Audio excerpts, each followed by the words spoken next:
Hi அனைவருக்கும் வணக்கம். Welcome to Renuka straight. எல்லோரும் நலமாக இருக்கீங்களா? இந்த வீடியோ ஃபஸ்ட் டைம் பார்க்குறீங்கன்னா நம்ம சேனலை சப்ஸ்கிரைப் பண்ண மறந்துடாதீங்க. இன்றைக்கி நான் வெஜிடபிள் பிரிஞ்சி எப்படி செய்கிறது அப்படின்னு தான் செஞ்சு காமிச்சிருக்கேன். பிரிஞ்சி பலவிதமாக நம்ம செஞ்சிட்ருக்கோம். ஒவ்வொருத்தர் ஒவ்வொரு முறையில் செய்வாங்க. சாப்பாடு நமக்கு எப்படி பிடிச்சிருக்கோ அப்படி தான் செய்யணும் இல்லையா? ஆனால் அதே சமயத்தில் முறையாக பிரிஞ்சி பண்ணும்போது அதை தேங்காய் பால் சேர்த்து தான் பண்ணுவாங்க. இப்போது நான் எப்படி பண்ணியிருக்கேன் அப்படின்றத பார்க்கலாம் வாங்க. வெஜிடபிள் பிரிஞ்சி செய்கிறதுக்கு தேவையான பொருட்கள் ஸ்க்ரீனில் டிஸ்பிளே ஆகுது, நோட் பண்ணிக்கோங்க. நான் இன்றைக்கி 4.5 கப்பு பாஸ்மதி அரிசி வச்சு பண்ணியிருக்கேன். பச்சரிசி வச்சும் செய்யலாம்.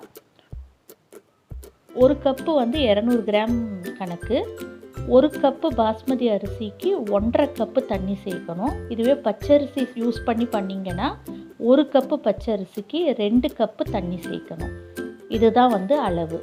இப்போ அதுபடி பார்த்தா 4.5 கப்பு பாஸ்மதி அரிசிக்கு 6.25 கப்பு அளவு தண்ணி சேர்க்கணும். நான் பாதி தண்ணியும் பாதி தேங்காய் பாலும் சேர்த்துருக்கேன். அதுபடி பார்த்தா நான் 3 கப்பு தண்ணி சேர்த்துருக்கேன்.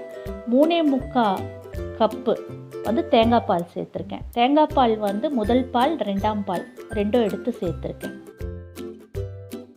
இந்த 3 கப்பு தண்ணி சேர்த்தேன்னு சொன்னேன் இல்லைங்களா? அதில் முதல்ல ஒரு 2.5 கப்பு அளவுக்கு தண்ணி சேர்த்து பாஸ்மதி அரிசியை 20லேருந்து 30 நிமிஷம் அளவுக்கு ஊற வச்சுக்கணும்.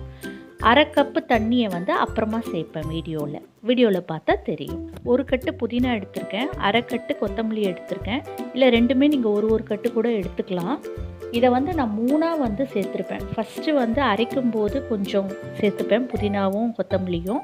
அப்புறம் வதக்கும் போது புதினாவும் கொத்தமல்லியும் சேர்ப்பேன். அப்புறம் கடைசியாக குக்கரை மூடும்போது மேலே கொஞ்சம் சேர்த்துருப்பேன். வெங்காயம், கேரட் எடுத்திருக்கேன். 2 பெரிய உருளைக்கிழங்கு தோல் சீவி வச்சுருக்கேன். உருளைக்கிழங்கு இதை மாதிரி சின்ன சின்ன பீஸாக நறுக்கி வச்சுக்கிறேன். வெங்காயத்தை நீட்டு வாக்கில் அரிஞ்சு வச்சுருக்கேன். கேரட்டும் சின்ன சின்ன துண்டுகளாக நறுக்கி வச்சுருக்கேன். பீன்ஸு, அப்புறம் அரைக்கிறதுக்கு பச்சை மிளகா, இஞ்சி, பூண்டு, கொஞ்சம் கொத்தமல்லி, புதினா, அப்புறம் மிளகு சேர்த்து அரைச்சிக்கிறேன். சோம்பு சேர்க்க மறந்துட்டேன், அதனால் சோம்பு இப்போ சேர்த்துக்கிறேன். சேர்த்து அதையும் அரைச்சி எடுத்துக்கிறேன். தேவைப்பட்டால் கொஞ்சம் தண்ணி சேர்த்து அரைச்சிக்கோங்க. பச்சை பட்டாணி ஊற வச்சு வச்சுருக்கேன். நான் இன்றைக்கி காய்ந்த பச்சை பட்டாணி தான் யூஸ் பண்ணியிருக்கேன். நைட்டே ஊற வச்சுட்டேன். ஃப்ரெஷ்ஷான பச்சை பட்டாணியும் யூஸ் பண்ணலாம். நான் ஏற்கனவே சொன்ன மாதிரி அரிசியை 2.5 கப்பு தண்ணி சேர்த்து ஊற வச்சுருக்கேன். தேங்காய் பால் எடுத்து வச்சுருக்கேன். இப்போது அடுப்பை பற்ற வச்சுட்டு ப்ரெஷர் குக்கரில் எண்ணெய் ஊற்றிருக்கேன். எண்ணெயும் நெய்யும் சேர்த்து ஊற்றிருக்கேன். அதில் பிரிஞ்சி இலை சேர்த்துக்கிறேன், ஏலக்காய்,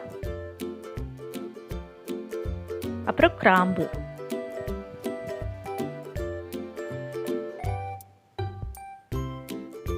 பட்டை இதையும் சேர்த்து நல்லா ஃப்ரை பண்ணிக்கிறேன்.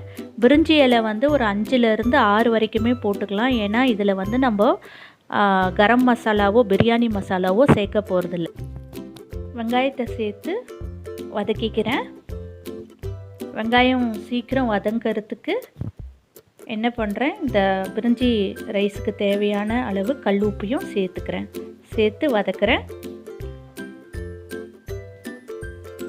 வெங்காயம் நல்லா பொன்முருவலாக ஆகணும்னு கிடையாது, ஓரளவுக்கு லைட்டு அந்த டிரான்ஸ்பரண்ட்டாக மாறும். வெங்காயம் வதங்கி லைட்டு அந்த ஒரு கோல்டன் கலரில் மாறும். அந்த அளவுக்கு வதங்கினா போதும். இப்போது வெங்காயம் நான் சொன்ன மாதிரி அந்த பதத்துக்கு வந்துடுச்சு. இப்போ நம்ம அரைச்சி வச்சோம் இல்லையா, பச்சை மிளகாய், இஞ்சி, பூண்டு, புதினா, கொத்தமல்லி, அப்புறம் மிளகு, இது அந்த விழுதை சேர்த்து பச்சை வாசனை போகிற வரைக்கும் நல்லா வதக்கிக்கணும். இப்போது கொஞ்சம் புதினாவும் கொஞ்சம் கொத்தமல்லியும் சேர்த்து வதக்கிக்கிறேன்.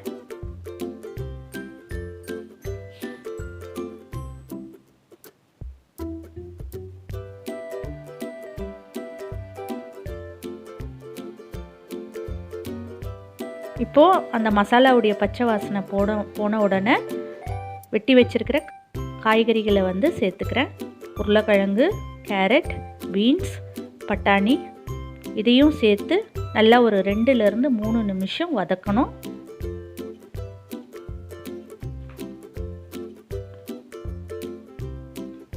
இதை ஒரு 2லேருந்து 3 நிமிஷம் நம்ம வதக்கும் போது வந்து பார்த்தா வந்து அந்த காய்கறியுடைய பச்சை வாசனை வந்து நமக்கு வராது. ஏன்னா பாஸ்மதி ரைஸ் சேர்த்துருக்கிறதுனால ஒரே ஒரு விசில் தான் விட போகிறோம் குக்கரில். இப்போது ஊற வச்சுருக்கிற பாஸ்மதி அரிசியை வந்து சேர்த்துக்கிறேன். இப்போது இந்த சாதத்துக்கு வந்து காரம் வந்து பச்சை மிளகாவும் மிளகு மட்டும்தான். இப்போ நான் சொல்லியிருக்கிற அளவுப்படி வந்து காரம் வந்து அளவாக இருக்கும். நீங்கள் அதிகமாக காரம் சாப்பிடுவீங்கன்னா பச்சை மிளகாவை வந்து இன்னும் கொஞ்சம் எக்ஸ்ட்ராவாக சேர்த்துக்குங்க. இப்போ தேங்காய் பாலையும் சேர்த்துக்கிறேன். 3.25 கப் அளவு தேங்காய் பால் அதையும் சேர்த்துக்கிறேன். தண்ணி வந்து 3 கப்பு சொல்லியிருந்தேன். 2.5 கப் அளவு தான் அரிசியில் ஊற வச்சுருந்தேன். இப்போ மீதி 1/2 கப்பு தண்ணியும் சேர்த்துக்கிறேன். இந்த 1/2 கப்பு தண்ணீர் வந்து தேங்காய் பால் அரைச்ச மிக்சர் ஜாரில் வந்து ஊற்றி எடுத்த தண்ணி, அதனால தான் வெள்ளை கலரில் இருக்குது. புதினா, கொத்தமல்லி அதையும் சேர்த்துட்டு குக்கரை வந்து மூடி வச்சிடுறேன். கொஞ்சம் நேரத்தில் மேலே வந்து அந்த ஆவி வரும். ஸ்டீம் வந்த உடனே விசில் வந்து போட்டுக்கிறேன். குக்கரில் விசில் போட்டுட்டு ஹை ஃப்ளேமில் தான் இருக்குது. ஒரு விசில் வந்தால் போதும். ஒரு விசில் வந்த உடனே அடுப்பை ஸ்விட்ச் ஆஃப் பண்ணிவிட்டு அந்த ஸ்டீம் வந்து ரிலீஸ் ஆகிறதுக்கு நேரம் அப்படியே கொடுத்துடணும். விசிலை வந்து நம்ம கையை வச்சு எல்லாம் வந்து ரிமூவ் பண்ணக்கூடாது. அந்த ஸ்டீம் வந்து செட்டில் ஆகணும். அது ஒரு 5லேருந்து 10 நிமிஷம் ஆகும். அப்படியே விட்டுடணும். அதுக்கப்புறம் வந்து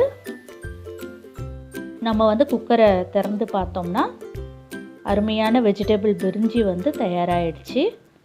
இப்போ பாருங்கள் எவ்வளோ நல்லா உதிரியாக இருக்குதுன்னு பாருங்கள். இந்த வெஜிடபிள் பிரிஞ்சி வந்து ரொம்ப வந்து ஈஸியான மெத்தடு, ரொம்ப டேஸ்ட்டாக இருக்கும்.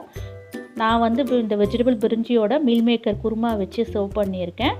மீல் மேக்கர் குருமா, அதாவது வந்து சோயா சங்க்ஸ் குருமா எப்படி பண்ணுறதுன்ற வீடியோவும் நான் சீக்கிரம் போஸ்ட் பண்ணுறேன்.